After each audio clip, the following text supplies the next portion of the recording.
2026-27 academic year కి admissions ని ఆహ్వానిస్తుంది పల్లవి engineering college. నాక్ ఏ గ్రేడ్ గుర్తింపు, అత్యాధునిక మౌలిక సదుపాయాలు, 91% పైగా ప్లేస్మెంట్ సక్సెస్ రేట్ తో టాప్ ఎంఎన్సీ కంపెనీలో ఉద్యోగ అవకాశం. అడ్మిషన్ల కోసం 9247528134 9247528135 నంబర్స్ ని ఈ రోజే సంప్రదించండి.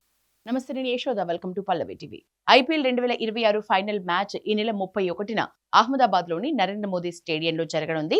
ఐపీఎల్ ఫైనల్ మ్యాచ్ వేదికను బెంగళూరులోని చిన్నస్వామి స్టేడియం నుంచి అహ్మదాబాద్ కి మారుస్తూ బీసీసీఐ నిర్ణయం తీసుకున్న సంగతి తెలిసిందే. డిఫెండింగ్ ఛాంపియన్ ఫైనల్ కి ఆతిథ్యం ఇవ్వటం ఆనవాయితీ. గతేడాది ఐపీఎల్ టైటిల్ గెలిచిన ఆర్సీబీ హోమ్ గ్రౌండ్ అయిన బెంగళూరులోని చిన్నస్వామి స్టేడియంలో ఫైనల్ నిర్వహించాలి. కానీ కర్ణాటక రాష్ట్ర క్రికెట్ సంఘం నిర్వాకంతో ఫైనల్ వేదికను మార్చేసింది బీసీసీఐ. అసలేం జరిగిందో ఈ వీడియోలో తెలుసుకుందాం. కర్ణాటక రాష్ట్ర క్రికెట్ సంఘం నిబంధనలకు విరుద్ధంగా భారీ సంఖ్యలో కాంప్లిమెంటరీ టికెట్స్ ని డిమాండ్ చేయడంతో చిన్నస్వామి స్టేడియానికి అవకాశం దక్కలేదని బీసీసీఐ కార్యదర్శి దేవ్జిత్ సైకియా చెప్పుకొచ్చారు. ఐపీఎల్ ప్రోటోకాల్ ప్రకారం స్టేడియం మొత్తం కెపాసిటీలో 15% టికెట్లను మాత్రమే ఆతిథ్య రాష్ట్ర సంఘానికి ఉచితంగా కేటాయిస్తారు. అయితే ఐపీఎల్ లీగ్ మ్యాచ్ల సమయంలో కర్ణాటక రాష్ట్ర క్రికెట్ సంఘం నిర్ణీత 15% కోటా కంటే చాలా ఎక్కువ టికెట్లను కోరింది. దీనిపై వివరణ కోరుతూ బోర్డు పంపిన ఈమెయిల్ కి కర్ణాటక రాష్ట్ర క్రికెట్ సంఘం ఇచ్చిన సమాధానం బీసీసీఐని షాక్ కి గురిచేసింది.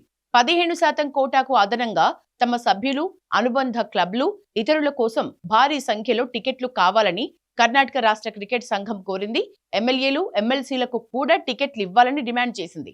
వీటితో పాటు కర్ణాటక రాష్ట్ర ప్రభుత్వానికి మరో 700 ఉచిత టికెట్లు కావాలని అడిగింది.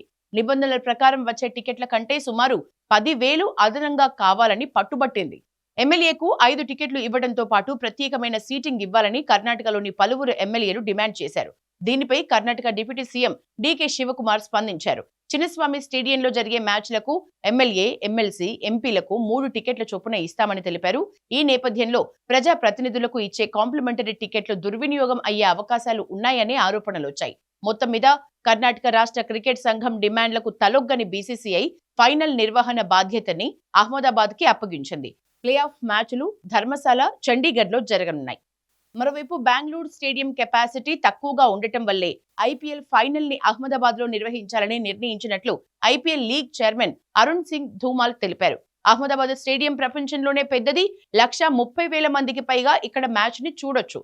బెంగళూరు స్టేడియం కెపాసిటీ 40,000 మాత్రమే. ఐపీఎల్ ఫైనల్ ని చూసేందుకు ప్రపంచ వ్యాప్తంగా అభిమానులు తరలివస్తారు. ఎక్కువ మందికి అవకాశం కల్పించేందుకు పెద్ద వేదిక అవసరం. లీగ్ మ్యాచ్లకే బెంగళూరులో టికెట్ల కొరత ఏర్పడింది. ఫైనల్ మ్యాచ్ సమయంలో ఐసీసీ బోర్డు సమావేశం కూడా ఉంది. ఈ భేటీకి విదేశాల నుంచి చాలా మంది సభ్యులు, ప్రతినిధులు హాజరవుతారు. అంతర్జాతీయ అతిథుల సౌకర్యం, వారికి తగినన్ని టికెట్లు అందుబాటులో ఉంచేందుకు అహ్మదాబాద్ సరైన వేదిక అని బీసీసీఐ భావించినట్లు తెలుస్తోంది.